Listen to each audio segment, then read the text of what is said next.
All right, get ready to dive deep into a world unlike anything we've covered before.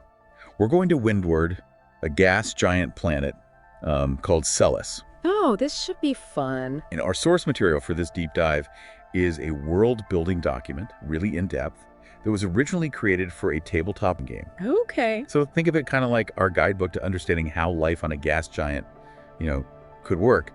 We'll be talking about floating cities, a society that uses whale blubber as a fuel source, Wow. and just the overall challenges and opportunities of, building a civilization when you don't have any solid ground. Yeah, that's a pretty crazy concept. Like, how do you even get started with something like that? I know, right? It's like a complete paradigm shift from what we're used to. Yep. So let's start with Celus itself. Okay. What makes this gas giant so different, so special? Well, first off, imagine a planet with a molten metallic core, just constantly swirling and churning. And then surrounding that core is a massive atmosphere, but it's not exactly a calm, peaceful one. You've got these volatile gas pockets that can erupt without warning, these crazy static storms that can fry electronics in an instant, and even blazes, which are like pockets of ignited atmosphere just burning away. Burning atmosphere. Wow, that's intense. Yeah, Celus is definitely a hostile beauty, but it makes you appreciate the ingenuity of the Skymen, the people who've managed to make this insane place their home. I can only imagine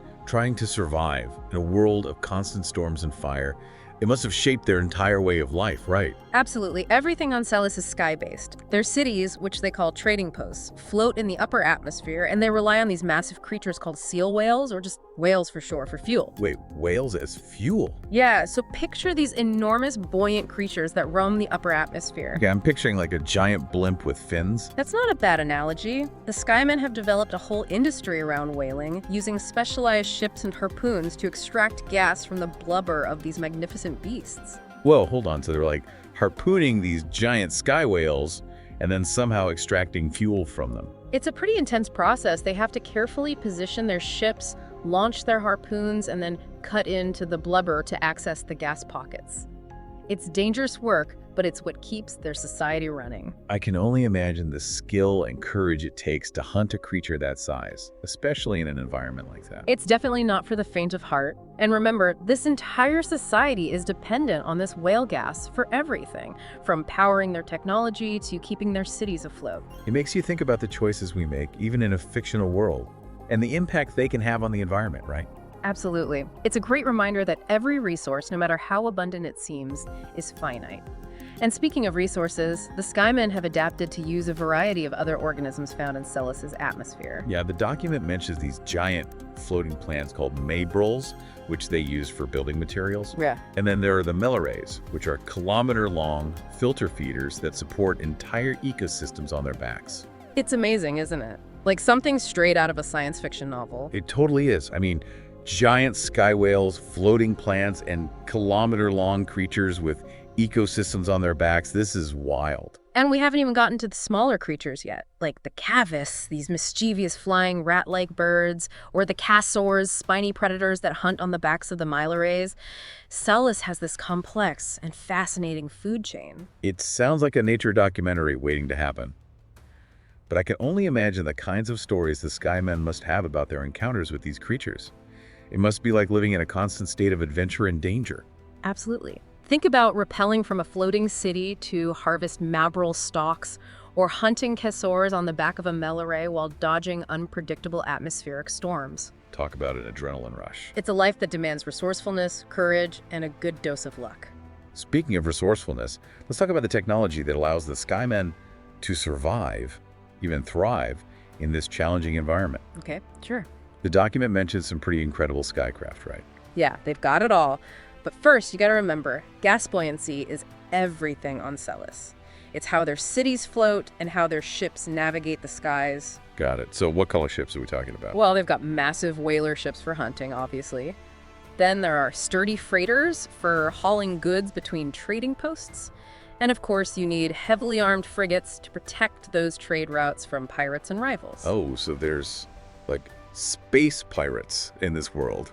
Not exactly space pirates, but yeah, definitely groups that try to take advantage of others. That makes sense. What else? Oh, and they have nimble scout ships for exploring the vast atmosphere. They're constantly pushing the boundaries of what they know about Celus. It's like a blend of steampunk and futuristic space exploration, These gritty, hardworking Skymen using a mix of natural resources and cutting-edge technology to conquer the skies. I like that description. They're definitely pioneers in their own right. So what kind of cutting-edge technology are we talking about? Well, they've mastered these things called rotary whale gas engines to power their ships. Then they also use specialized sails to harness the powerful winds of Celus. And get this, they even have air generators that collect static electricity from the atmosphere. They can harness lightning. That's incredible. It's pretty amazing. They use that electricity to power their cities and homes. They've learned to live in harmony with the forces of nature, even the dangerous ones. It's fascinating how they've adapted and innovated to create this whole sustainable society in such a challenging environment. From hunting giant sky whales to harnessing lightning, it's remarkable. Yeah, and it really makes you wonder what other innovations they might develop in the future, right? Exactly. Maybe ways to reach the planet's core or explore other gas giants. The possibilities are mind-boggling. Definitely. And let's not forget about all the different people who make this world work. You've got stalkers who risk their lives harvesting plant stalks from the maybrolls, trappers who hunt cassers for their pelts, and marines who enforce company interests and try to maintain some order in this wild frontier. Sounds like a pretty rough and tumble place. Yeah. A lot of danger, but I imagine a lot of opportunity too. Makes me curious about life in those floating cities, the closest thing they have to ground in this world of endless sky. Yes. The trading posts. They're where we'll pick up after the break. So these trading posts, they're not just places to buy and sell, Right. I figured they'd be more than just like floating marketplaces. They're the heart of Skyman culture, where their traditions and way of life really come alive. Okay, so paint me a picture. What's it like inside one of these trading posts? Well, imagine bustling walkways crowded with Skymen from all walks of life. You've got traders haggling over prices for whale gas and maybrol timber, stalkers and trappers sharing stories of their latest exploits, and families gathering in cozy pubs after a long day's work. I can almost smell the, fermented whale musk. You remembered. Yeah, that's definitely a unique part of their culture. But before we get into that, there's something else I wanted to mention about how they identify themselves. Okay, what's that? You see, because literacy isn't widespread among the Skymen, they use these things called personalized stamps as a form of identification. Stamps? Like with ink? Not exactly. They carve these intricate designs into whalebone or cavus teeth. It's like a signature, but much more artistic. So it's both practical and like a form of personal expression. Exactly. And they even incorporate these stamps into their dances. Dances? Now I'm really intrigued. They have this dance called the stepping box jig, where they hop and step around these sturdy boxes called tread cases to the rhythm of music. Wait, they dance on boxes? That sounds kind of dangerous, but also like a lot of fun. It is. Imagine a lively pub filled with Skymen stomping and swaying to the beat after a long haul, out in the atmosphere. It's a way for them to celebrate their camaraderie and blow off some steam. It's like a sea shanty come to life, but in the skies of Celus. Okay, so tell me about the fermented whale musk. Where does that fit in? Yes. That brings us to the pomanders. These are intricate carvings, also often made from whale teeth. Okay. That they fill with fragrant herbs and, you guessed it, fermented whale musk. Okay, I have to ask. Why fermented whale musk? It doesn't exactly sound like the most appealing fragrance. Well, remember, extracting gas from whale blubber is a messy business, can get pretty smelly. So the pomanders are used to kind of mask those odors. Think of them as a little bit of luxury amidst the grime. I see. So even in a harsh environment like that, they find ways to make life a bit more bearable, even enjoyable. It's a reminder that humans are incredibly adaptable, always find ways to create beauty and comfort no matter where they are. Indeed. But life on Celus isn't all song and dance and fragrant pomanders. The document also mentions some darker aspects of their culture. Oh, like what? Well, they have this potent narcotic called scud, which is derived from those cavus we talked about earlier, the little flying rat-like creatures. It's a big problem, especially on long voyages. So it's their version of, like, space rum, I guess. I can see how the dangers and isolation of their work might lead some to seek escape, even if it's a destructive one. Right. And where there's substance abuse, there's often violence. The document describes these brutal jackknock fights where they use knuckle fragments as weapons. Ouch. There are also illegal gambling rings that prey on the Skymen's desire for a quick fortune.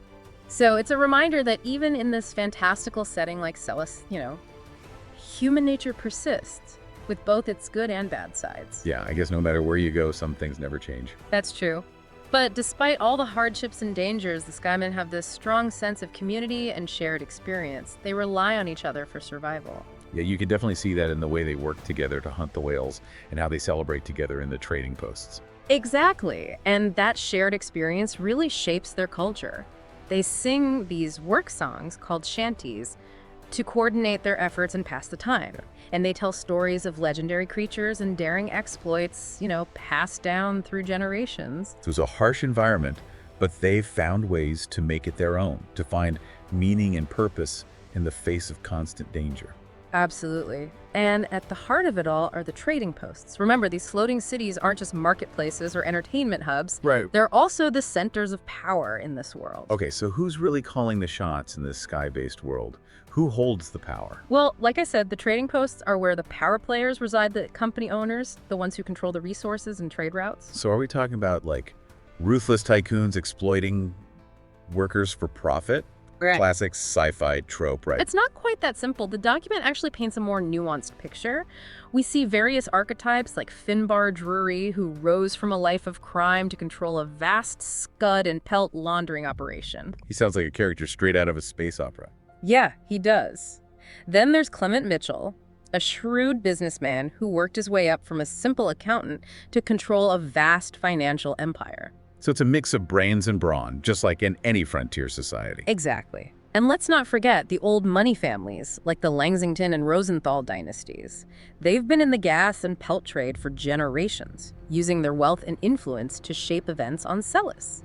So there's this whole complex web of power, with everyone vying for control of the most valuable resource on Celus, right? Yeah. Whale gas. Which, it makes me wonder, what are the long-term consequences of a society entirely reliant on harvesting these creatures? I mean, is it sustainable? That's the big question, isn't it? And it's one that the document leaves open for us to consider. It hints at the environmental implications, but doesn't really spell them out. Yeah. I mean, on one hand, the Skymen are incredibly resourceful, adapting to this challenging environment and developing all these amazing technologies. But on the other hand, their entire way of life depends on exploiting a single species.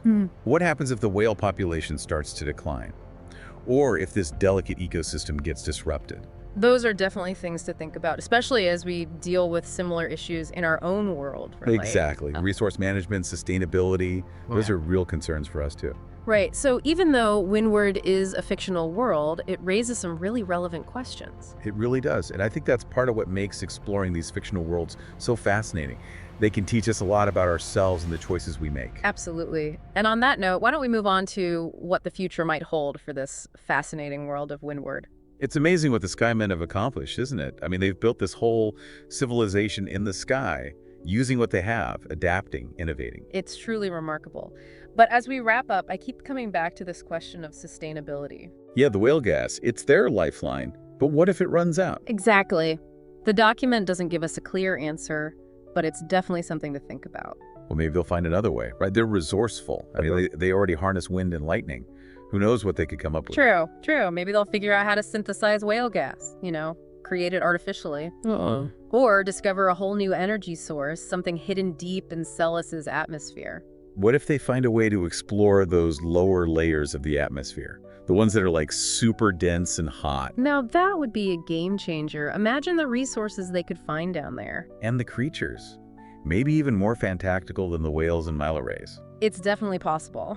But it wouldn't be easy. They'd have to develop new technology, new ways to deal with the pressure, the heat. Who knows what kind of dangers they might encounter. I guess that's part of the allure, right? The unknown. It makes you want to keep exploring, keep pushing the boundaries. And that's what I love about this world. It sparks the imagination. It makes you think about the possibilities, both good and bad. Yeah, it's a reminder that even in a fictional world, there are consequences to every action. Absolutely. It makes you think about our own world, our own relationship with nature, the choices we make. Are we being responsible? Are we thinking about the future? It's a lot to ponder, for sure. But I think that's the beauty of exploring these fictional worlds. They can teach us a lot about ourselves if we're willing to listen. Well said. It's been an incredible journey exploring Windward, soaring through the skies with the Skymen, learning about their culture, their struggles, their triumphs. A truly unique world. It makes you realize how much we still don't know about our own planet, about the universe. Who knows what other wonders are out there just waiting to be discovered. Somewhere out there, maybe another civilization is looking up at their sky wondering the same thing. And on that note, we'll wrap up our deep dive into the world of Windward. We hope you enjoyed the journey and that it's left you with a sense of wonder and maybe even a little bit of inspiration. Until next time.